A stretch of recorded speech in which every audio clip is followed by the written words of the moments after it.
action shots. Grabbing that Foley sound. Welcome to Pimp My Ride. I'm your host, Exhibit, and this is your co-host, Exhibit B.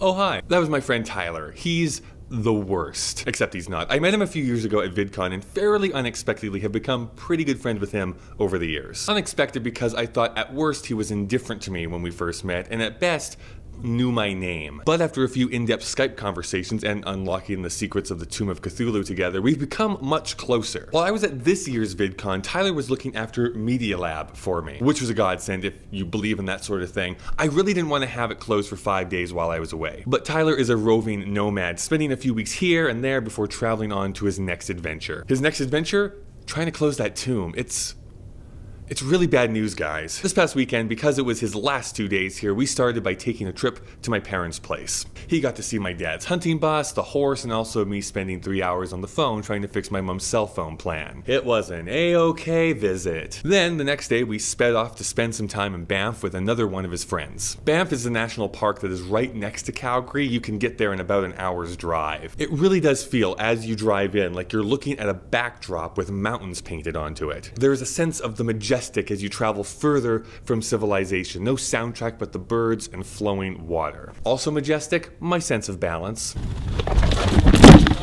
Oh, that's gonna hurt. Stay down for a little bit. What I enjoyed the most was seeing these things that I've seen many times, but from the perspective of a novice. What you enjoyed the most today? Kind of like the drive up here the most, maybe. Oh, there's bumpy... Yeah, those vibrations.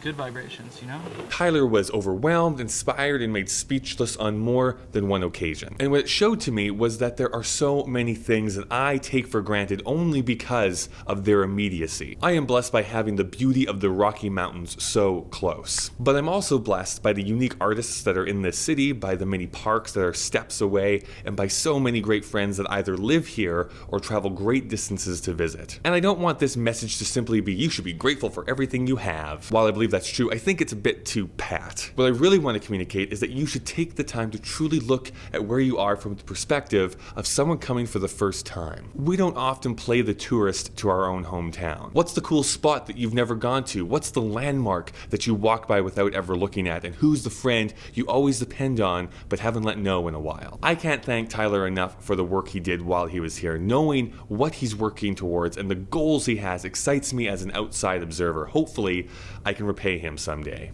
Take one. Kobe! For posterity, what did you do to your finger there, Tyler? I threw a big rock. Also, if there's a second message I'm trying to express, it's that messing around with an ancient evil in an abandoned tomb is a terrible way to spend spring break. Tell me about your city or town and the cool things to see and do in the comments below. Hopefully you all have your own version of a Tyler. I'll talk to you again this Thursday.